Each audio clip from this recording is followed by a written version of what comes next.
சைனாவில் கண்டுபிடிச்ச ஒரு ஏஐ தொழில்நுட்பத்தை பற்றி அமெரிக்க அதிபர் ட்ரம்ப் பேசியிருக்கிறாரு. இது ரெண்டு ஏஐ தொழில்நுட்பத்துக்கு நடுவில் உள்ள பிரச்சனை மட்டும் கிடையாது, ரெண்டு நாட்டுக்கு நடுவில் இருக்கக்கூடிய ஒரு பிரச்சனை. இது எல்லாத்துக்கும் மேலே இந்த தொழில்நுட்பம் கண்டுபிடிக்கப்பட்டது சீனாவில். அதனால் இதை நம்பலாமா வேணாமாங்கிற சந்தேகமும் இருக்குது. இன்டர்நெட்டில் இன்றைக்கி அதிகமாக பேசுபொருளாக இருக்கக்கூடிய ChatGPT vs DeepSeek, அதை பற்றி தான் இந்த வீடியோவில் பார்க்க போகிறோம். வாங்க வீடியோக்குள்ளே போகலாம்.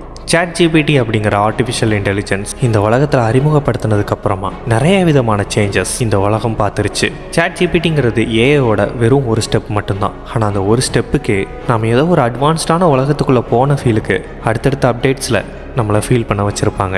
ChatGPTயோட இந்த வளர்ச்சியை பார்த்துட்டு மெட்டா, கூகுள்லாம் கூட இந்த ஆர்டிஃபிஷியல் இன்டெலிஜென்ஸ் துறையில் கால் பதிக்க ஆரம்பித்தாங்க. இதில் ஒரு விஷயம் என்ன பிரச்சனையாக இருந்ததுன்னா, இது மூணுமே அமெரிக்காவை சார்ந்த ஒரு கம்பெனி. ஏஐ பொறுத்தவரையில் வருங்காலத்தில் பல பிரச்சனைகளுக்கு அது வழிவகுக்கும் அப்படின்னு சொல்லப்படுது.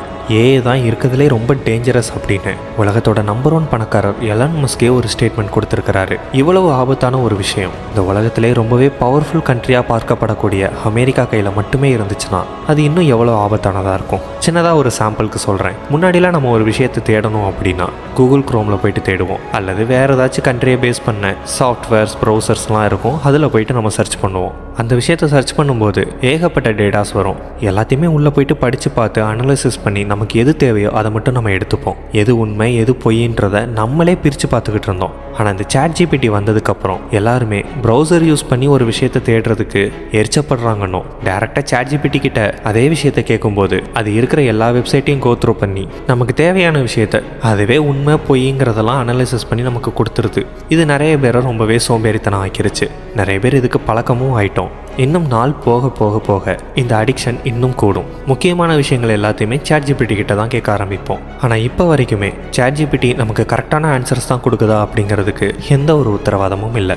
அது தவறான தகவல்களை கூட கொடுக்கலாம். ஆனால் அதை கண்ணை மூடிட்டு நம்புற ஸ்டேஜில் தான் இப்போ நம்மளாம் இருக்கிறோம். இப்போ உதாரணத்துக்கு 2 நாட்டுக்கு நடுவில் வார் போய்கிட்டு இருக்குன்னு வச்சுக்கலாம். அதில் ஒரு குறிப்பிட்ட நாட்டுக்கு அமெரிக்கா சப்போர்ட் பண்ணுறதாகவும் வச்சுக்கலாம். இப்போ அந்த வாரில் யார் பக்கம் நியாயம் இருக்குது, யார் அதிகமாக பாதிக்கப்படக்கூடிய சூழ்நிலையில் இருக்கிறாங்க அப்படிங்கிற டேட்டாவை ChatGPT கிட்ட கேட்கும்போது அது ஒரு அமெரிக்கன் பேஸ்டு கம்பெனியாக இருக்கிற பட்சத்தில் மக்களை மேனிப்புலேட் பண்ண முடியுமா முடியாதா?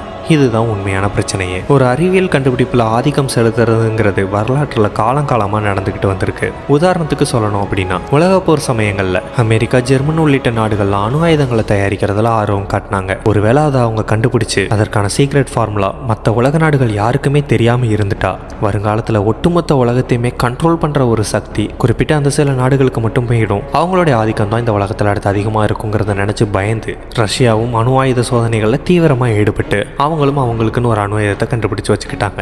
இதன் தொடர்ச்சியாக உலகத்தில் பல நாடுகள் அவங்கவுங்க நாட்டுக்குன்னு அணு ஆயுதங்களை கண்டுபிடிச்சு வச்சுக்கிட்டாங்க. இப்போ இதே விஷயம் தான் இந்த ஏஐலையும் நடக்குது. ஏஐ பொறுத்த வரைக்கும் அது வெறும் தொழில்நுட்பம் மட்டும் இல்லை, அது ஆயுதமாகவும் பயன்படுத்த முடியும். அப்படி இருக்கும்போது இந்த உலகத்திலேயே ரொம்ப பவர்ஃபுல்லாக நினைக்கக்கூடிய ஒரு கண்ட்ரி கிட்ட மட்டும் அந்த ஒரு விஷயம் இருந்தால் எப்படி? இப்போ இதுக்கு தீர்வாக தான் சீனாவோட DeepSeek அப்படிங்கிற ஒரு தொழில்நுட்பம் ஏஐ மார்க்கெட்டுக்குள்ளே களமிறங்கியிருக்கு.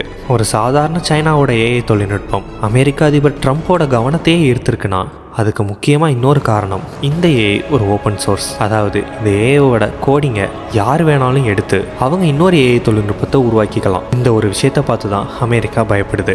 தங்கள்கிட்ட மட்டுமே இருக்கிற ஒரு விஷயம் மற்ற உலக நாடுகளுக்கும் போய் சேர்ந்துச்சுன்னா நம்மளால் பவர்ஃபுல்லாக இருக்க முடியாது அப்படிங்கிற ஒரு எண்ணம். அதே மாதிரி இந்த ஏஐ தொழில்நுட்பத்தை உருவாக்குறதுக்கும் அதை விரிவுபடுத்துறதுக்கும் பல பில்லியன் டாலர்ஸை அமெரிக்கா செலவு பண்ணியிருக்கு. சொல்லப்போனால் ChatGPTயை இதுக்கு மேலே எக்ஸ்டெண்ட் பண்ண முடியாத அளவுக்கு அதுக்கு ஓவர் ஃபண்ட் பண்ணியிருக்காங்க.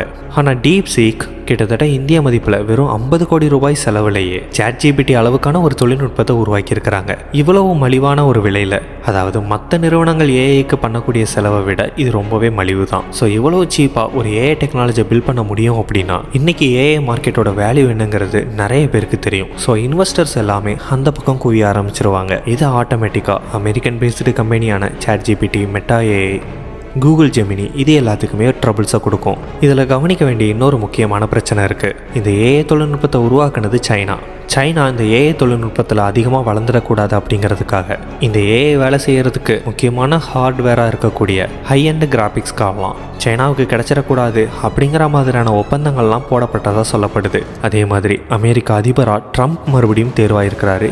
இவர் சீனாவுக்கு எதிராக நிறைய விஷயங்களை செயல்படுத்துவார் அப்படிங்கிறதுனால நம்மளை யாரும் வீக்குன்னு நினச்சிடக்கூடாது அப்படின்னு இந்த உலகத்தில் ஒரு பதற்றமான சூழ்நிலையை உருவாக்குறதுக்காக டீப் சீக் அப்படிங்கிற ஏஐ தொழில்நுட்பத்தை உலகத்திலே ரொம்ப குறைவான விலையில் நாங்கள் பண்ணியிருக்கிறோம் அப்படின்னு ஒருவேளை சீனா பொய் சொல்லியிருக்குமோ அப்படிங்கிற மாதிரியும் யோசிக்க வைக்குது.